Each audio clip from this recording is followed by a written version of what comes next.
Next topic is chronology of events.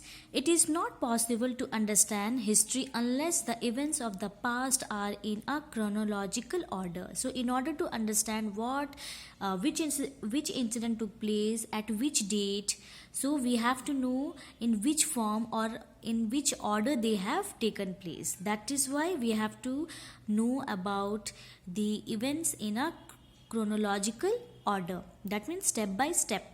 The past events are arranged in order of time, that is, event that happened first are followed by event that happened. So, first of all, the history is divided according to the chronological order in which they have taken place. This order is known as chronology. In fact, the practice of recording historical events in a particular sequence gives us an idea as to how human beings progressed from the earliest to the latest stages of civilization. So, with the help of chronology, we come to know that, or you can say with the help of chronology and the recording of documentation, we come to know that what are the different ideas of how human beings have changed and developed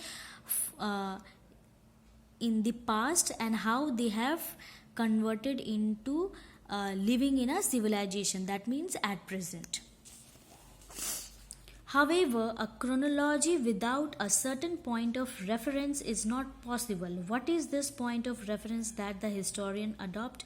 So, in order to understand the chronological order of history, there should be certain reference, that means proof. So, let us find out what are the different proofs which historians have had adopted.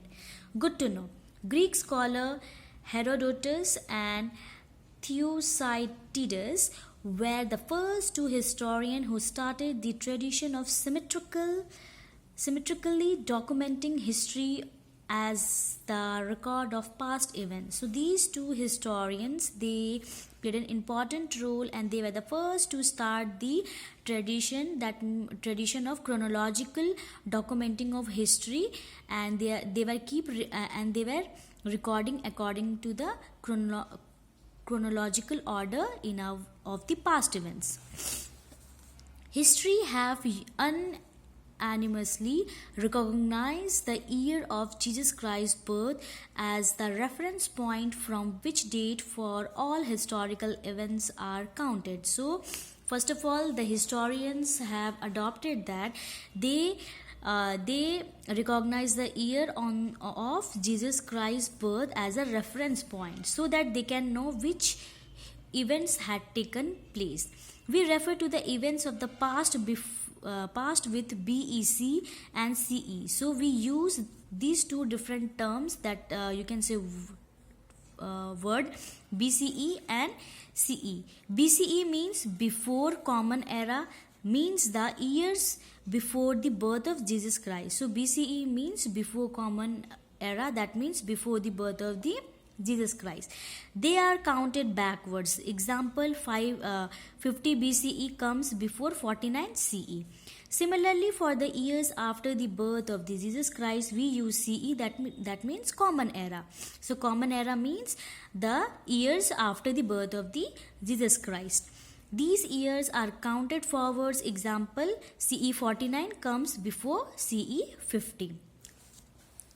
CE is also sometimes used for indicating the dates of those historical events that took place after the birth of Jesus Christ. So CE is also used as an indicating point where the dates of historical events are marked according to the after the birth of the Jesus Christ. CE stand for Anno Domini, means in the year of the Lord. So 2013 can be written both as CE 2013 or AD 2013. Similarly, we can also use BCE in place of BC to indicate dates before the birth of the Jesus Christ. So these two words, that means BCE and CE, plays an important role, and the historian used these as a reference points in order to mark the different types of events which had taken place in our past in a chronological